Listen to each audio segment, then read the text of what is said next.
Chapter 28. Piper. Piper cornered the princess as Jason and Leo went off to check out the living fur coats.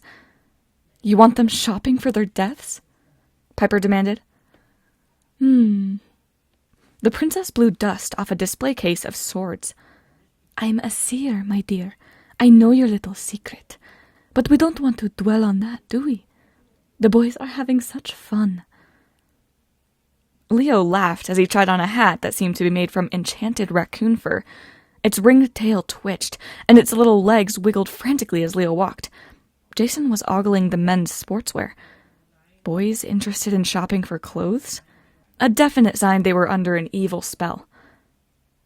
Piper glared at the princess. "Who are you?" "I told you, my dear. I'm the Princess of Colchis." "Where's Colchis?" The princess's expression turned a little sad. "Where was Colchis, you mean? My father ruled the far shores of the Black Sea, as far to the east as a Greek ship could sail in those days. But Colchis is no more, lost eons ago." "Eons?" Piper asked. The princess looked no more than 50, but a bad feeling started settling over Piper, something King Boreas had mentioned back in Quebec. "How old are you?" The princess laughed. "A lady should avoid asking or answering that question. Let's just say the, immigration process to enter your country took quite a while. My patron finally brought me through.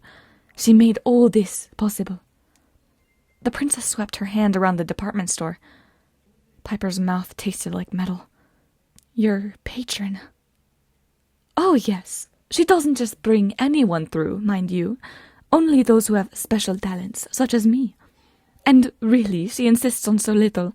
A store entrance that must be underground so she can, monitor my clientele. And a favor now and then. In exchange for a new life? Really, it was the best bargain I'd made in centuries."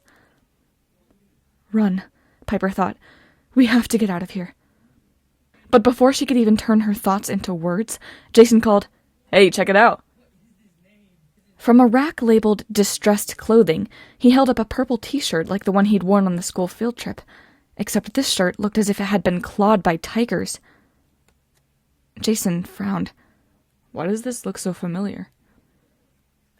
"Jason, it's like yours," Piper said. "Now, we really have to leave."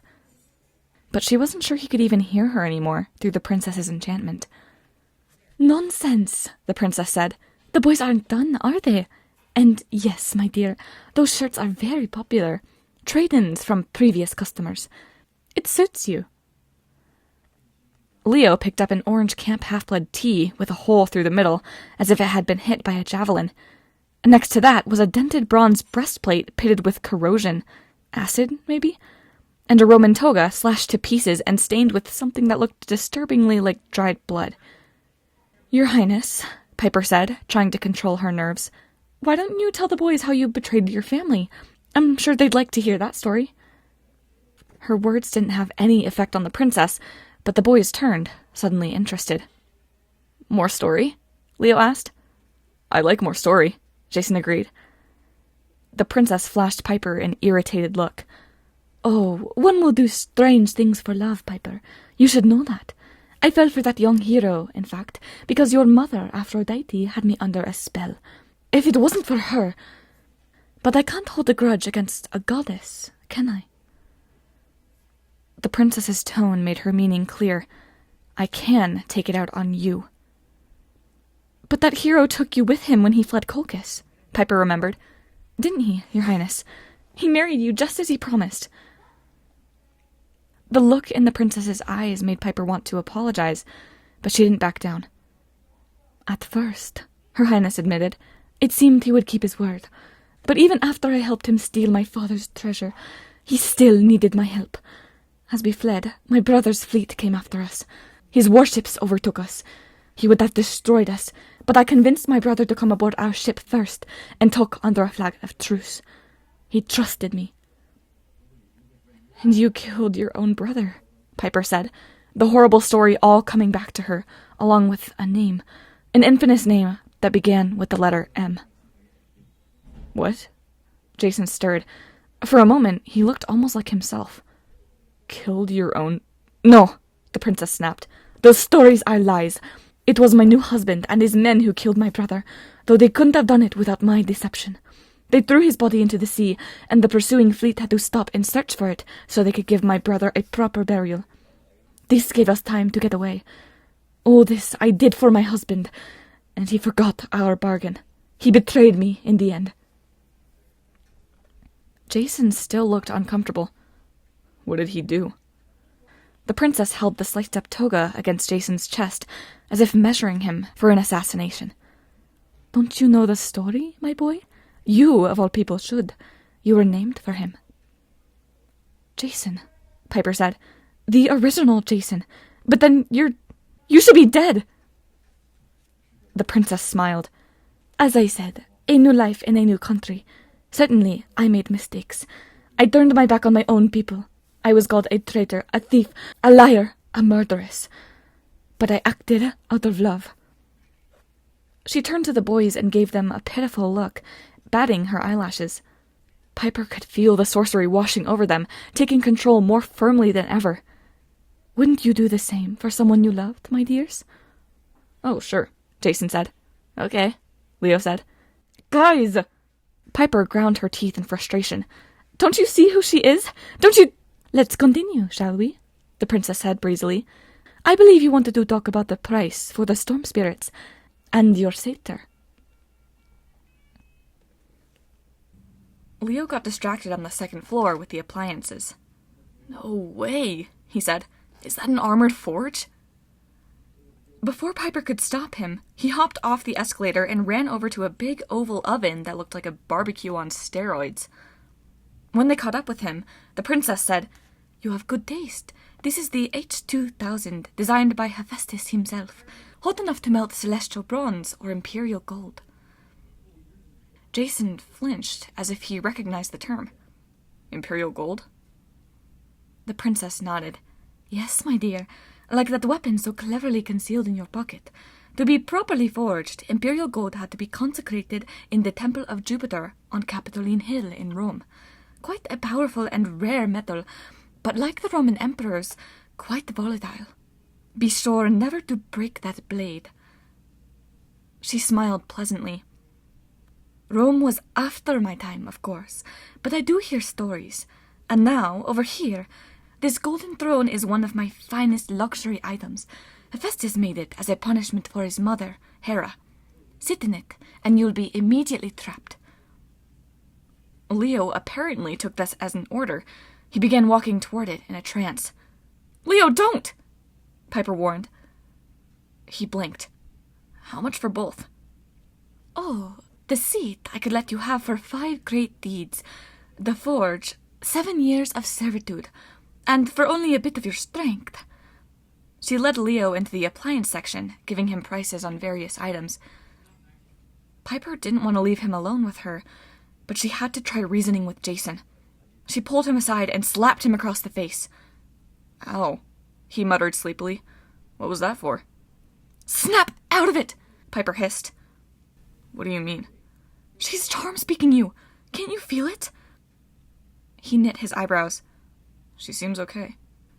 She's not okay. She shouldn't even be alive. She was married to Jason, the other Jason, 3,000 years ago.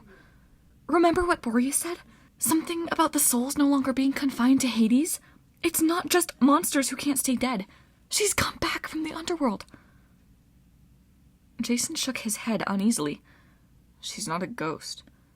No, she's worse. She's... Children? The princess was back, with Leo in tow. If you please, we will now see what you came for. That is what you want, yes? Piper had to choke back a scream. She was tempted to pull out her dagger and take on this witch herself, but she didn't like her chances. Not in the middle of Her Highness's department store while her friends were under a spell. Piper couldn't even be sure they'd take her side in a fight. She had to figure out a better plan. They took the escalator down to the base of the fountain.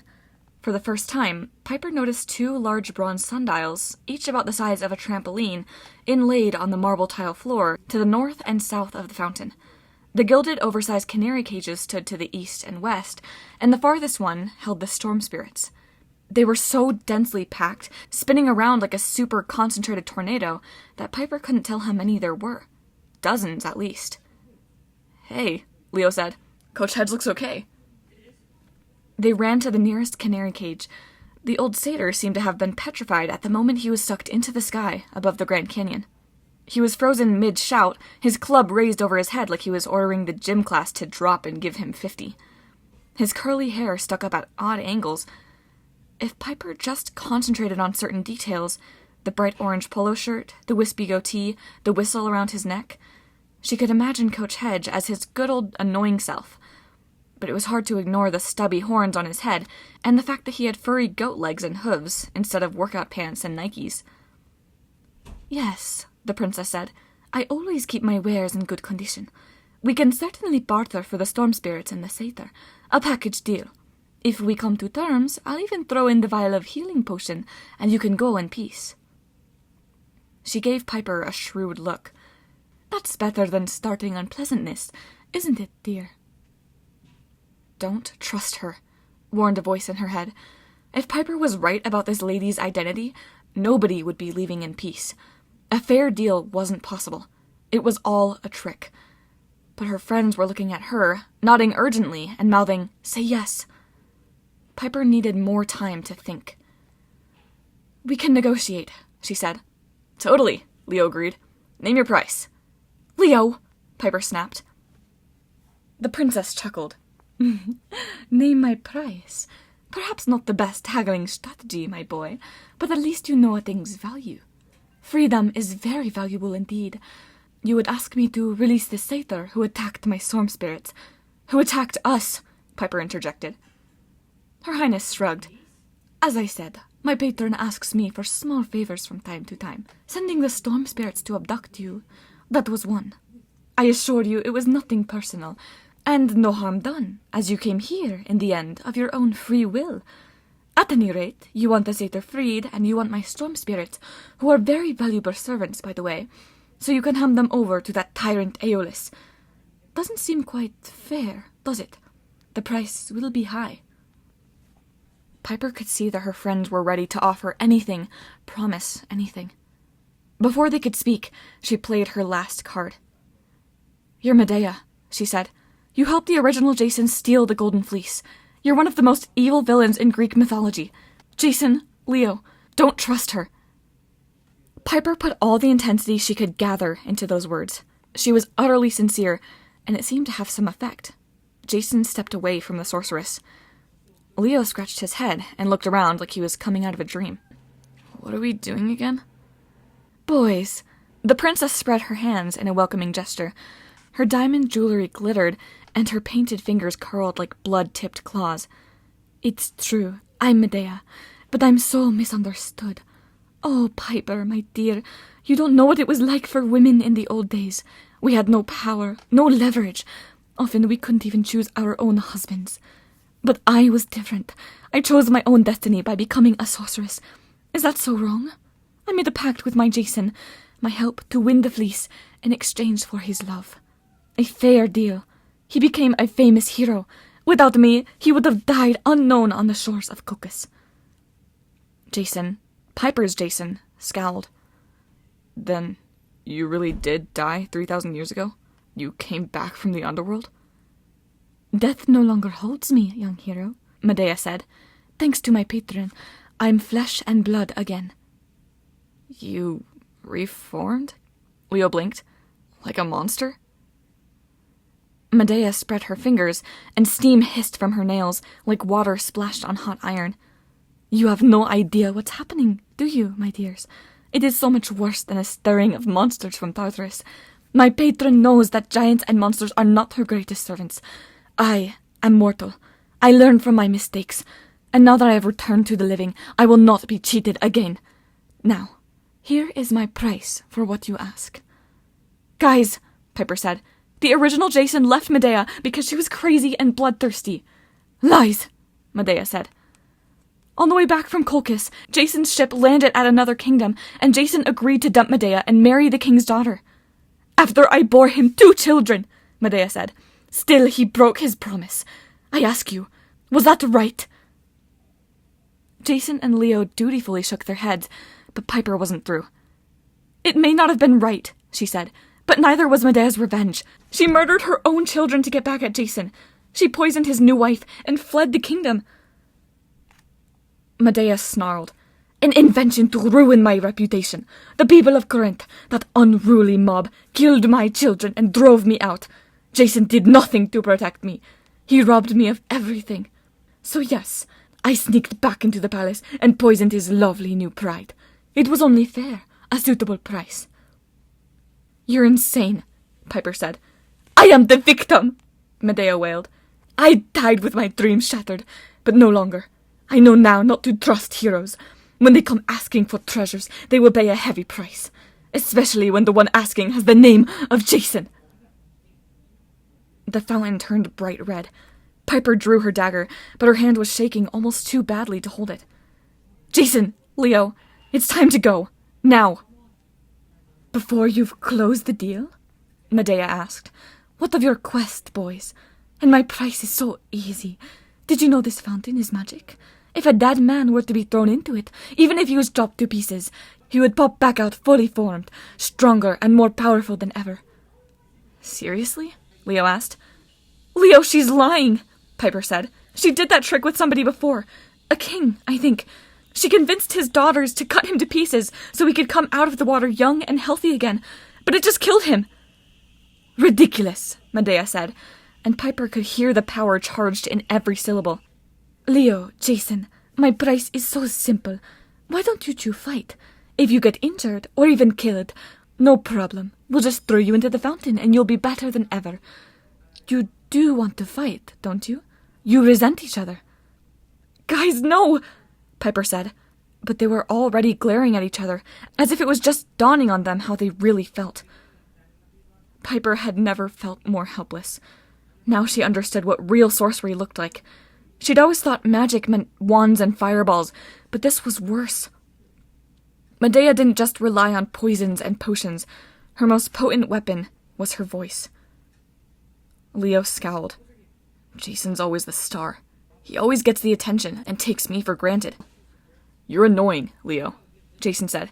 "You never take anything seriously. You can't even fix a dragon." "Stop!" Piper pleaded, but both drew weapons. Jason his gold sword, and Leo a hammer from his tool belt. "Let them go, Piper," Medea urged. "I'm doing you a favor. Let it happen now, and it will make your choice so much easier. Enceladus will be pleased. You could have your father back today." Medea's charm speak didn't work on her, but the sorceress still had a persuasive voice. Her father back today? Despite her best intentions, Piper wanted that. She wanted her father back so much. It hurt. "You work for Enceladus," she said. Medea laughed. "Serve a giant? No, but we all serve the same greater cause, a patron you cannot begin to challenge. Walk away, child of Aphrodite. This does not have to be your death, too. Save yourself, and your father can go free." Leo and Jason were still facing off, ready to fight, but they looked unsteady and confused, waiting for another order. Part of them had to be resisting, Piper hoped. This went completely against their nature. "Listen to me, girl." Medea plucked a diamond off her bracelet and threw it into a spray of water from the fountain. As it passed through the multicolored light, Medea said, "O Iris, goddess of the rainbow, show me the office of Tristan MacLean." The mist shimmered, and Piper saw her father's study. Sitting behind his desk, talking on the phone, was her dad's assistant, Jane, in her dark business suit, her hair swirled into a tight bun. "Hello, Jane," Medea said. Jane hung up the phone calmly. "How can I help you, ma'am?" "Hello, Piper." "You—" Piper was so angry she could hardly talk. "Yes, child," Medea said. "Your father's assistant. Quite easy to manipulate. An organized mind for a mortal, but incredibly weak." "Thank you, ma'am," Jane said. "Don't mention it," Medea said. "I just wanted to congratulate you, Jane. Getting Mr. MacLean to leave town so suddenly, take his jet to Oakland without alerting the press or the police. Well done. No one seems to know where he's gone. And telling him his daughter's life was on the line, that was a nice touch to get his cooperation." "Yes," Jane agreed in a bland tone, as if she were sleepwalking. He was quite cooperative when he believed Piper was in danger.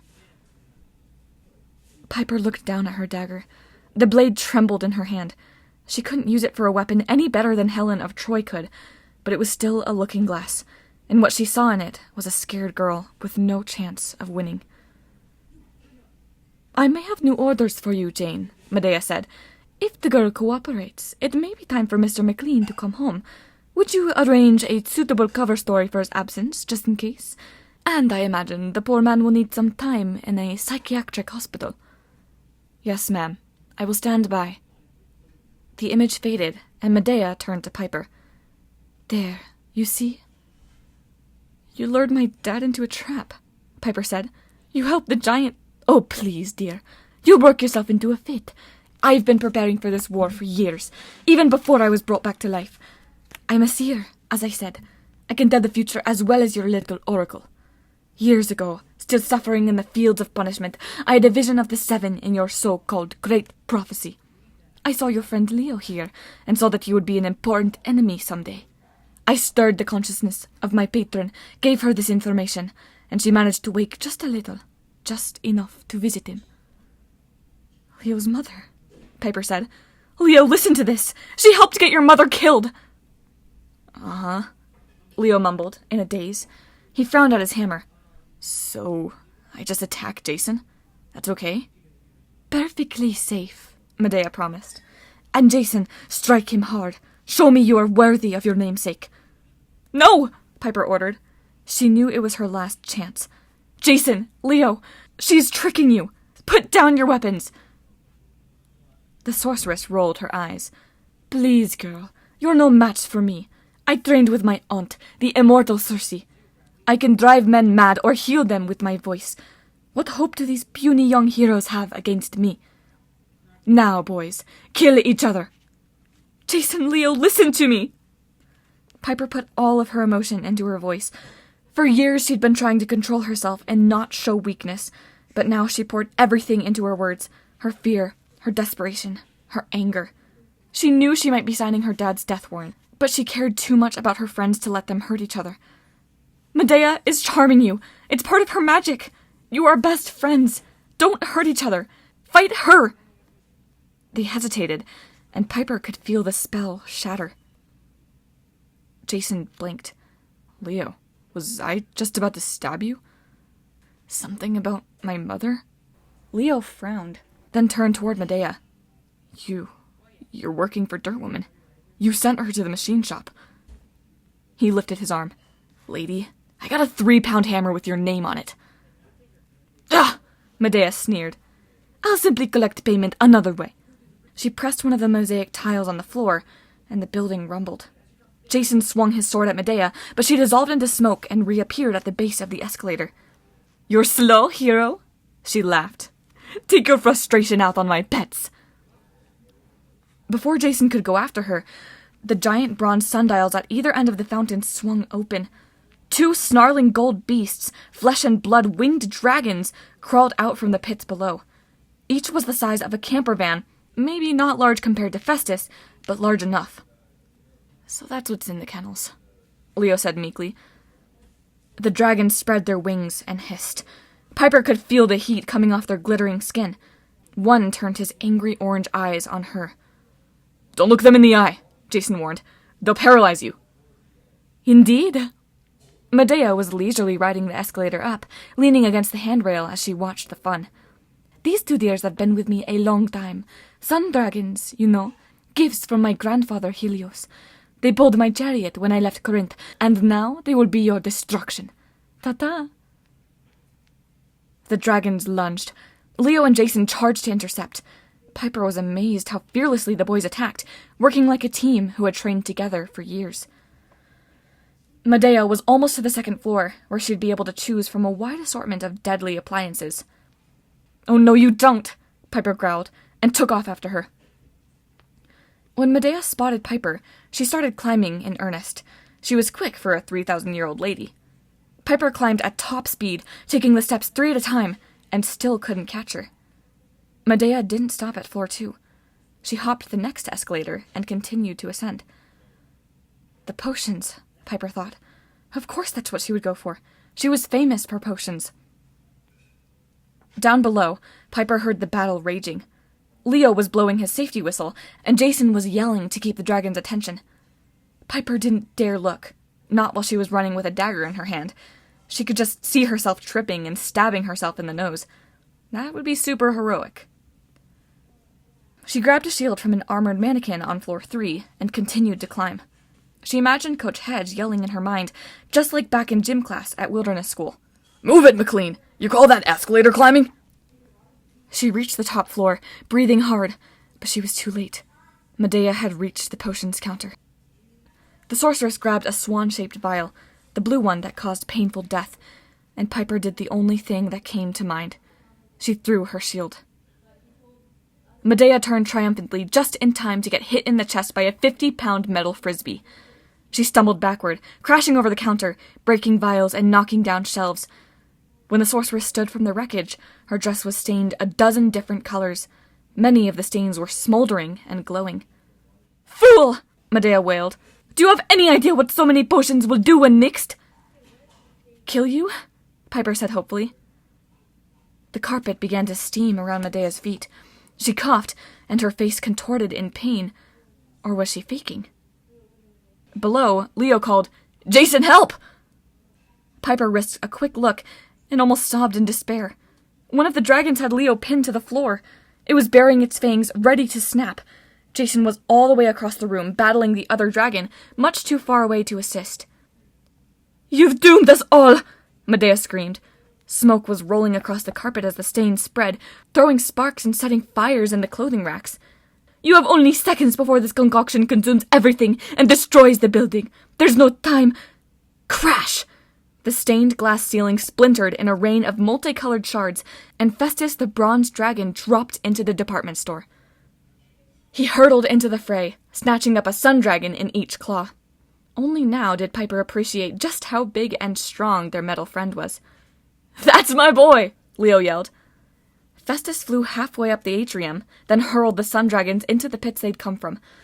Leo raced to the fountain and pressed the marble tile, closing the sundials. They shuddered as the dragons banged against them, trying to get out, but for the moment, they were contained. Medea cursed in some ancient language. The whole 4th floor was on fire now, the air filled with noxious gas. Even with the roof open, Piper could feel the heat intensifying. She backed up to the edge of the railing, keeping her dagger pointed toward Medea. "I will not be abandoned again!" The sorceress knelt and snatched up the red healing potion, which had somehow survived the crash. "You want your boyfriend's memory restored? Take me with you!" Piper glanced behind her. Leo and Jason were on board Festus's back. The bronze dragon flapped his mighty wings, snatched the 2 cages with the satyr and the storm spirit in his claws, and began to ascend. The building rumbled. Fire and smoke curled up the walls, melting the railings, turning the air to acid. "You'll never survive your quest without me," Medea growled. "Your boy hero will stay ignorant forever, and your father will die. Take me with you!" For one heartbeat, Piper was tempted. Then she saw Medea's grim smile. The sorceress was confident in her powers of persuasion, confident that she could always make a deal, always escape and win in the end. "Not today, witch!" Piper jumped over the side. She plummeted for only a second before Leo and Jason caught her, hauling her aboard the dragon. She heard Medea screaming in rage as they soared through the broken roof and over downtown Chicago. Then, the department store exploded behind them.